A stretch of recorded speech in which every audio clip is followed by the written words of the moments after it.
या ठिकाणी लाडकी बहीण योजनेच्या माध्यमातून 1500 रुपये महिन्याला देण्याचा निर्णय आपण घेतला, तर या ठिकाणी काही लोकांच्या पोटात दुखायला लागलं.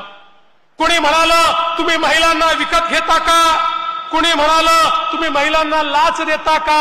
अरे नालायकांनो, तुम्हाला कधीतरी बहिणीचं प्रेम समजेल की नाही. अरे बहिणीच्या प्रेमाचं मोल नसतं. बहिणी ज्यावेळेस प्रेम करतात, भरभरून करतात. आमच्या बहिणी तर अशा आहे, एक वेळ स्वतः जेवणार नाही पण भावाला त्या ठिकाणी जेवू घालतील. आपल्या भावाकरता काही पण करण्याची त्या ठिकाणी इच्छाशक्ती आमच्या बहिणींमध्ये असते. त्यामुळे हे 1500 रुपयामध्ये बहिणींचं प्रेम कोणीच विकत घेऊ शकत नाही. अरे 1500 रुपये तर या ठिकाणी आमच्या बहिणींना दिलेली भाऊबीज आहे, ते प्रेम आहे. अरे आम्ही तुमच्या प्रेमातनं उतराई होऊ शकत नाही, पण जी काही राज्याची क्षमता आहे त्या क्षमतेच्या माध्यमातनं आमच्या बहिणींच्या संसाराला थोडासा हातभार आमचाही लागला पाहिजे. म्हणून मुख्यमंत्री लाडकी बहीण योजना आपण सुरू केली.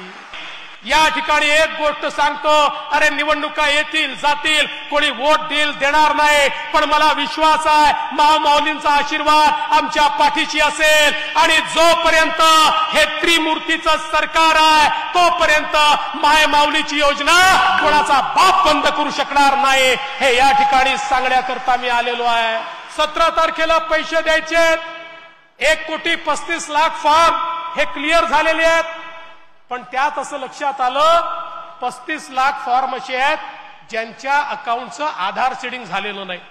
आता आम्ही कलेक्टरला इमिजिएटली सांगितलं, हे आधार सीडिंग तुम्ही करून घ्या, कारण तुमच्या खात्यात जर पैसे टाकायचे असतील तर तुमचं खातं तुमच्या आधार नंबरशी जोडलेलं असलं पाहिजे.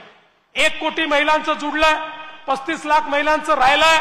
आता पुढच्या 4-5 दिवसात त्या 35 लाख महिलांचंही आम्ही जोडून घेऊ.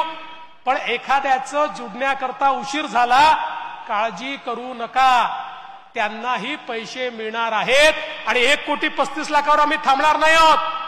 या 31 ऑगस्ट पर्यंत ज्यांचे फॉर्म आले आहेत त्यांना जुलै आणि ऑगस्ट महिन्याचे दोन्ही महिन्याचे पैसे देऊ, सप्टेंबरमध्ये तिन्ही महिन्यांचे पैसे देऊ, ऑक्टोबर पर्यंत त्या ठिकाणी आपल्याला दर महिन्यात हे पैसे आम्ही देत राहू.